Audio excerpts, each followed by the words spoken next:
I still remember the sound of his laugh. Sharp, mean, echoing against the polished wood walls of the law office like it owned the room. My brother always laughed like that when he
and the cold memory of that hospital room. Ms. Harris cleared her throat and began reading the will in that neutral, trained voice lawyers use when they know every word is a landmine. To my beloved wife, Diane. My stepmother straightened. I leave the marital home and its contents. She nodded, almost like she was approving the decision herself. To my son, Ryan. I could feel him smiling.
years. Be grateful for scraps. At least it's something. Don't make a scene. But under that reflex, something new burned. Something that had started in a hospital room lit by cold fluorescent lights, with machines beeping softly and my father's voice rasping through the driest throat I'd ever heard. Ms. Harris finished reading the will, flipping through the last pages. Those are the main dispositions. There are some smaller charitable bequests, but that is the substance.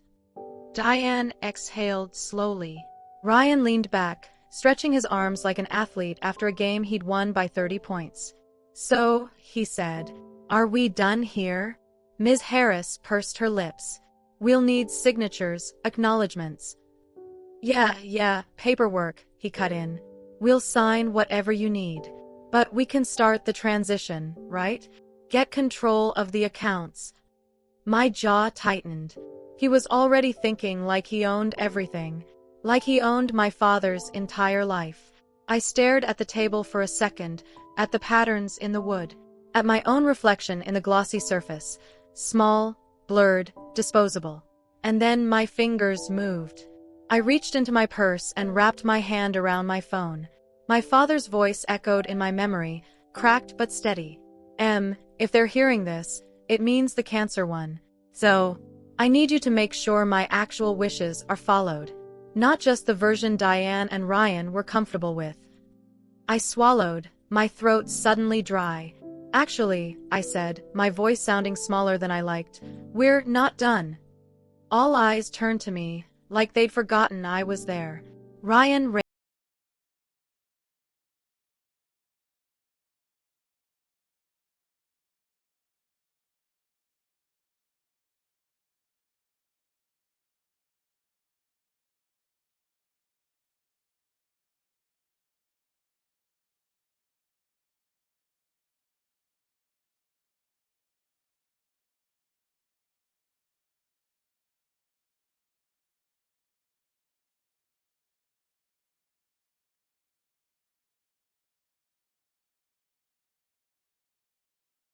14 months ago.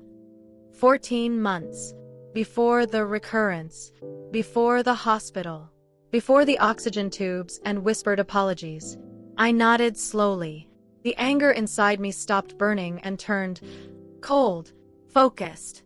My father recorded a video, I said. A final message. In the hospital. He asked me to be there. He was very clear about his wishes. And they don't match what you just read. The room went even quieter. Even the ticking clock seemed to pause. Diane frowned. What are you saying, Emily? Ryan laughed again, but this time it sounded forced. Don't tell me you're about to play some emotional goodbye speech and pretend it's legally binding. Ms. Harris adjusted her glasses. Ms. Lang, if your father intended to alter his will, there are procedures. I know, I said. And he knew. That's why this isn't just a goodbye video. I turned the phone over. The screen lit up. I went to my gallery, to the folder I had hidden behind a boring name, receipts. My father's face stared back at me from a hospital bed. Pale. Thinner. Eyes clearer than they'd been in years. I felt a wave of grief slam into me so hard I nearly lost my breath. Emily, Ms. Harris said carefully, what is that exactly? This, I said, my voice shaking but loud enough to fill the room, is Dad's final video message. He told me on camera that he had changed his mind about the inheritance. He explains why.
understand until I Googled them. He gives me a number for a safety deposit box. He spells it out. He describes where the key is hidden in his office. Ryan's face, which had been smug and amused, started to shift. Just a little. Ms. Harris sat up straighter. Your father never mentioned any of this to me. I shrugged, but my heart was pounding. Maybe he didn't trust that everyone around him had his best interest in mind by the end. Diane's lips tightened. What are you implying? I met her eyes. For the first time since she married my father when I was 19, I didn't look down. I'm not implying anything, I said. Dad is. For a moment, no one moved. Then Ms. Harris said, with a kind of tired resignation, I think we should watch the video. Ryan slammed his hand on the table. This is ridiculous. This is not how law works. We have a signed will. You just read it.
The way he had grabbed my hand when he said those words the first time. This is not an official will, he said, voice wheezing. I know that, but I also know my lawyer. So Harris, if you're watching this, I need you to listen. And I need you to go to the safety deposit box number. He paused, forcing a breath. Then he spelled out a number and a branch address that sounded like gibberish to Ryan and Diane, but that I had written down that night and stored in the notes app and on paper in my kitchen drawer. Ms. Harris's eyes widened. She scribbled something on her legal pad so fast her pen squeaked.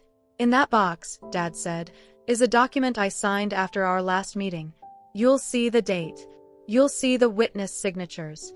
It reflects my actual wishes. After I saw who came, who stayed, who cared. He swallowed, wincing. Harris, the document revokes the previous will, he continued. The one that gives Ryan the business by default. It restructures everything, puts Emily in charge of executing a transition, protects my employees, protects my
She sat next to me, at this same hospital, and cried because she thought she was destroying her brother's future instead of saving my company. I remembered that night. The weight of the manila envelope in my backpack. The way my fingers shook as I showed him the printed statements I'd pulled when I helped him with his online banking, back when his hands were too weak to type. I always thought Emily was the soft one, my father said, voice trembling, but it turns out she was the one willing to look me in the eye and tell me the truth. He coughed. Hard. The sound of a paper cup rattling. Diane, he said after catching his breath, thank you for being with me. I mean that. But I know you've been encouraging Ryan to keep things in the family. To treat my business like a pipeline, not a responsibility. I upgraded the house. I paid off your debts. That's enough. The new will reflects that. Diane's face went cold. Not angry, just calculating. In the new document, Dad continued, Emily is named executor. She doesn't get a small cushion. She gets control of the process. There are funds set aside for Hannah's education. For my employees. For charitable work. Ryan gets a salary if he chooses to work, under oversight. If he meets certain conditions. If he pays back what he took. He looked down, then back up. I know this will cause a scene, he said, almost apologetic. I know Emily hates scenes. He was right. But I also know, he whispered, that she won't run away this time, because she was the only one who stayed when I had nothing left to offer. He stared into the camera a moment longer. He said softly, I'm sorry I didn't see you sooner. I'm trusting you now. Don't let them bully you. Don't let them twist this. You know where the key is. You know what's right. He gave a weak half-smile. And if they're laughing at you, remember they laughed at you when you left the firm, when you moved into that tiny apartment, when you started over. You survived that. You'll survive this. His eyes glistened. I love you, he said quietly. Both of you. But love doesn't mean blind trust. Not anymore. The video ended with a shaky, accidental close-up of the hospital ceiling and the edge of my hand as I reached to stop the recording. The screen went black. For a long moment, no one spoke. Outside the window, somewhere in the city, a siren wailed and faded. Inside, the only sound was the hum of the AC and the loud, uneven breathing of my brother. Ms. Harris was the first to move. She stood up, cleared her throat, and walked to the window, like she needed a second before she said anything as a lawyer. When she turned back, her face was composed, but her eyes were different. Ms. Lang, she said, to me this time, not just reading a name, did you know about the safety deposit box? I nodded. Yes. He made me write down the number. Twice. I didn't know there was an actual document, but I suspected. Ryan's voice sliced through the air. This is obviously manipulated. Deepfake. Whatever. You can fake videos now. Everyone knows that. Dad's voice still echoed in my head. You know where the key is. I reached into my purse again. This time, my fingers didn't shake. I took out a small, scratched metal key with a tiny tag on it. Numbers. The same ones Dad had said in the video. I found this in his office, I said. Exactly where he said it would be. Duct-taped under the bottom drawer of his old filing cabinet. Ms. Harris stared at the key like it was a gun. Emily, Diane said, her voice low, controlled, why didn't you tell us about this sooner? I turned to her slowly. Would you have listened? I asked. She opened her mouth and closed it again. Ryan stood up so fast his chair tipped. It fell backward with a loud crack. You're not doing this, he said, pointing at me.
will in that box, then legally, this document is superseded.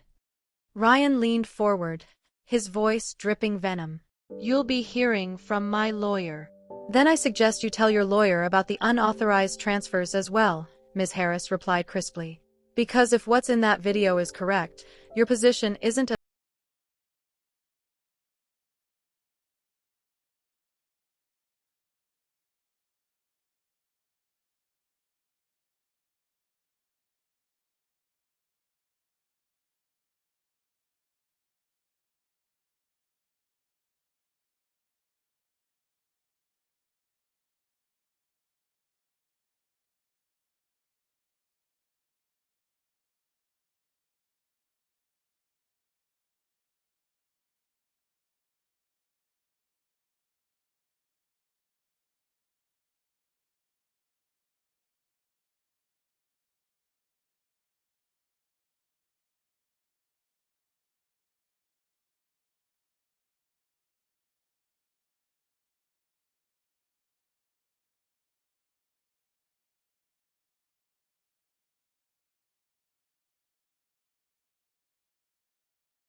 the same conference room, different air. On the table, next to the old will and my phone, lay a new document. It had my father's signature. The date, 3 weeks before he died. 2 witness signatures. Notary seal. The bank's stamp. Everything he had said in the video was there in black and white. Executor, Emily Lang. Conditions for Ryan's involvement. Protection for employees. Education fund for Hannah.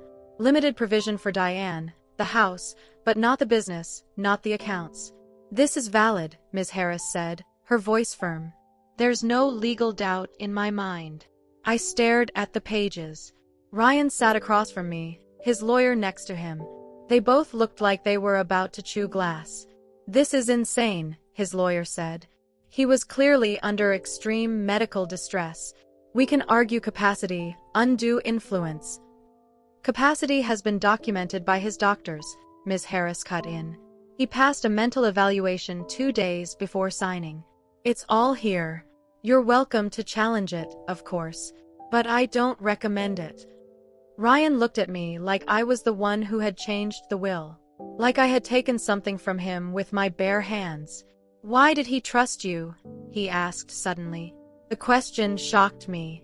Not because he asked it, but because of how he asked it. Not angry, just bewildered. Like he truly couldn't understand. I thought about the nights in the hospital. The way Dad had apologized for not understanding me. The way he had said he wanted to fix at least one thing before he died. Because I trusted him, I said. Ryan laughed bitterly. You left. You ran away from everything. From the business. From him. I ran away from being ignored, I said softly. From being told I was a failure. From being compared to you every time I breathed wrong. That's not the same as running away from him. He blinked, thrown off. I turned to Ms. Harris. What happens now? I asked. Now, she said, we follow your father's actual instructions. You formally accept your role as executor. We begin the transition, and we give everyone the chance to decide how they want to move forward under the new conditions. Her gaze flicked to Ryan. You can refuse the conditions, she told him. You can walk away from the business entirely. But if you accept them, you'll be working under oversight. Under Emily. The words hung there between us. Under Emily. My brother's jaw flexed. His pride battled with something else. Fear, maybe. Or the realization that a salaried, supervised version of his life was better than no version at all. I'll fight this, he muttered. Then we'll fight, I said calmly. And everything Dad said in that video becomes part of the record. His lawyer leaned close and hissed something in his ear. Ryan's shoulders slumped just a fraction. He glared at me. You're enjoying this, he said. For a second, I wanted to say yes. To admit that watching his arrogance crack felt good. That after years of being the shadow, seeing the spotlight shift hurt in a satisfying way. But the truth was more complicated. No, I said. I'm not. I wish we weren't here. I wish you hadn't taken that money. I wish Dad hadn't waited until chemo to fix his mistakes. I wish a lot of things. But I'm not going to apologize for doing what he asked me to do. He looked at me for a long moment. You always thought you were better than us, he said quietly. I shook my head. No, Ryan. I always thought I was less. That's the difference. The months that followed weren't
Ryan stood at the door, hands in his pockets, eyes tired.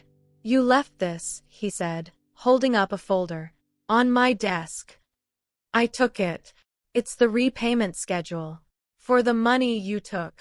The one you agreed to as part of your salary. He looked at the floor. Yeah, I know. We stood there in awkward silence. The city glowed through the window behind him, a mosaic of yellow office lights and red brake lights and blue signs. Why did you do it? I asked suddenly. The transfers. He shrugged. Because it was easy. Because Dad always bailed us out. Because when you grow up being told you're the golden child, you start to believe the rules don't apply to you. His honesty surprised me. He leaned against the doorframe. Do you know what it felt like, he said slowly, when he looked at you in that video the way he used to look at me? My chest tightened. He always looked at you like you were the investment, the safe bet. Yeah, Ryan said bitterly. Until you showed him the statements. Until you sat by his bed while I was in Miami. I didn't do it to replace you, I said quietly. I did it because he deserved the truth. Because his employees did. Because Hannah did.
turned this into a war, I'd lose you and her. And she didn't think Grandpa would want that. My throat tightened. She didn't tell me that. Yeah, well, he muttered. She's more diplomatic than you. I smiled despite myself. She also said, he added, that Grandpa finally got something right. That if I fought that, I'd just prove him right again. He looked away, out the window. I'm not used to being the one who has to earn trust, he said. It sucks. Welcome to my entire life, I replied. We stood there in the dim office light, shadows stretching over framed photos of my father shaking hands with people whose names I didn't know. Why did you come tonight? I asked. He hesitated. To tell you, he started, then stopped. To tell you I made the first repayment. All of it. It's in the company account. No delays. No tricks. I nodded. Good. And, he added, almost choking on the word, to say, I'm trying to do this right, to show up. My father's voice echoed in my head. Love doesn't mean blind trust. Not anymore. I'm not going to forgive everything overnight, I said. You know that. I know, he said. I don't expect you to. But, I continued, I'm not going to spend the rest of my life punishing you either. Dad didn't leave me this power to turn into his mirror image. Or yours. He smiled weakly. His final video, huh? Guess he got the last word. I thought about that night in the hospital. About the way his hand had felt in mine. About the way his eyes had softened when he finally said, I was wrong about you. Maybe not the last word, I said, but a better one than he had before. Ryan nodded. He turned to leave, then paused. He said without looking back. For what it's worth, I'm glad he saw you, even if it cost me. After he left, I sat alone in my father's chair. Outside, the city buzzed with 1,000 stories, all of them messy and unfair and unfinished. I opened the top drawer of his desk. The old will still sat there, a photocopy, the version where Ryan got everything and I got a cushion. Next to it, in a new folder, was the updated one. The one my father had signed with shaking hands, with a tube in his arm and my name on his lips. I pulled out my phone. The video thumbnail glowed on the screen.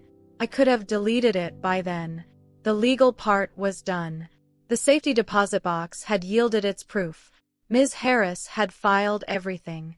The courts had accepted it. But I kept it. Not as a weapon. Not as leverage. As proof that people can change, even if it's late, even if it's messy, even if it doesn't fix everything. I pressed play one last time. My father's face filled the screen. Tired. Human. Imperfect. He said, I'm trusting you now. I paused the video, mid-sentence. I know, Dad. I whispered into the empty office. I know. 4 years, I had been the quiet one. The overlooked one. The one mocked at the table, whose pain was something people joked about between sips of coffee. At that Will reading, my brother mocked me like I was nothing. But I was the one holding my father's final video message. And in the end, that message didn't just change the inheritance. It changed me.